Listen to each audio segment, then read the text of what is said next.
दोस्तों कैसे हैं आप लोग। दोस्तों यूट्यूब पर मैंने काफ़ी सारी सिक्खी और सिखिज़म से रिलेटेड काफ़ी सारी वीडियोस देखी, लेकिन उन वीडियोस में सिक्खी या सिख की जो परिभाषा थी वो मुझे सही नहीं लगी, किसी एक में भी सही नहीं लगी। इसीलिए मैंने सोचा कि मैं इस टॉपिक के ऊपर एक वीडियो बनाऊं जिस पे सिख की क्या परिभाषा है, आखिर सिख कौन होता है, उसके रिलेटेड ये वीडियो है। मेरा नाम है जर्नैल सिंह, आप देख रहे हैं सिंह सेज। दोस्तों हम देखते हैं कि ज़्यादातर लोग जब सिख के अर्थ करते हैं तो वो शिष्य करते हैं, यानी कि डिसाइपल। संस्कृत का शब्द है शिष्य। लोग कहते हैं कि इसी से सिख शब्द बना है। ये परिभाषा पूरी तरह से गलत नहीं है, लेकिन पूरी तरह से सही भी नहीं है। हम जानेंगे रहत के अनुसार और गुरबानी के अनुसार आखिर सिख कौन है, और गुरुओं के अनुसार यानी कि गुरु ग्रंथ साहब के अनुसार आखिर सिख की क्या परिभाषा है। क्या वो डिसाइपल ही है या कुछ अलग है। रहत के अनुसार सिख के अर्थ। इससे पहले कि हम रहत के अनुसार सिख के अर्थ जाने, ये जान लेते हैं कि रहत क्या होती है। रहत दोस्तों सिंपली मतलब है कि एक मर्यादा या एक मर्यादा में रहना। रहतनामे बहुत से हैं, रहतनामा भी बोलते हैं, रहत मर्यादा भी कह दिया जाता है। इसके ऊपर अगर आप चाहेंगे तो मैं अलग से वीडियो बना दूंगा कि कितने प्रकार के रहतनामे हैं। और इस वीडियो में मैं SGPC के द्वारा जो रहत मर्यादा छपवाई जाती है उसके हवाले से आपको बताऊंगा कि आखिर जो रहत मर्यादा है उसके मुताबिक सिख के अर्थ क्या है। रहत के अनुसार सिख के अर्थ। जो स्त्री या पुरुष एक अकाल पुरख 10 गुरु साहबान यानी कि गुरु नानक साहिब से लेके गुरु गोबिंद सिंह जी तक उनको माने, गुरबाणी यानी कि गुरु ग्रंथ साहब जी की शिक्षाओं को माने, गुरु गोबिंद सिंह जी के द्वारा बख्शे गए खंडे बाटे के अमृत पर निश्चय रखे या खंडे बाटे की पहल पर निश्चय रखे और किसी और मज़हब को ना माने, वो सिख है।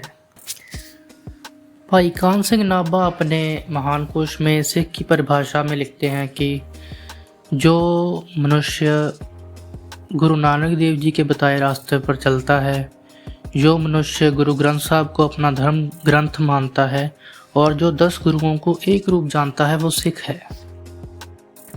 सो दोस्तों हमने देखा कि रहत मर्यादा में बहुत ही सिंपल और सीधे सीधे से अर्थ सिख के लिखे हुए हैं, लेकिन गुरबाणी में ऐसा नहीं है। गुरबाणी में सिख के अर्थ इतने सीधे सीधे नहीं हैं। वहाँ पर फिलोसॉफिक वे में या एक दार्शनिक तरीके से सिख के अर्थ किए गए हैं। जैसे श्री राग में गुरु अर्जन देव जी सिख के अर्थ जो हैं वो सत्य का खोजी यानी कि सत्य को ढूंढने वाला करते हैं। मैं बद्दी सच धर्मसाल है गुरसिखा लहदा भाल के, यानी कि गुरु अर्जन देव जी श्री राग में फरमाते हैं कि सिख वो है जो सत्य का खोजी है या सत्य को ढूंढता है। इसके अलावा भी बहुत जगह गुरबाणी में सिख के अर्थ जो हैं वो फिलोसॉफिक वे में, दार्शनिक वे में किए गए हैं।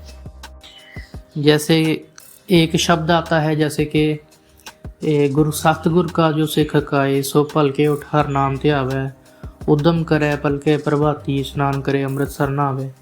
जिसका मीनिंग है कि जो गुरु का सिख अपने आप को कहलाता है वो रोज़ सुबह उठकर जो है वो मेडिटेशन करता है, वो जो है मेडिटेट करता है और रोज़ सुबह स्नान करने के बाद अमृतसर नहाता है।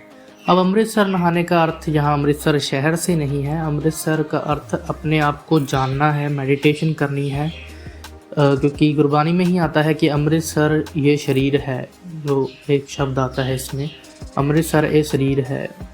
सो आप देख सकते हैं कि गुरबानी के जो अर्थ हैं वो बहुत थोड़े फिलोसॉफिकल हैं। अगर आप इसके ऊपर चाहें तो मैं एक डिटेल वीडियो बनाऊंगा, लेकिन सिंपली मतलब ये है कि जो सत्य को ढूंढता है, जो अपने आप को खोजने की कोशिश करता है, वो सिख के अर्थ गुरबानी में किए गए हैं।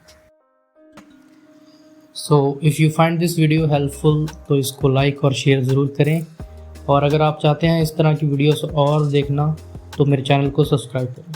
वाहिगुरू जी का खालसा, वाहिगुरू जी की फतेह।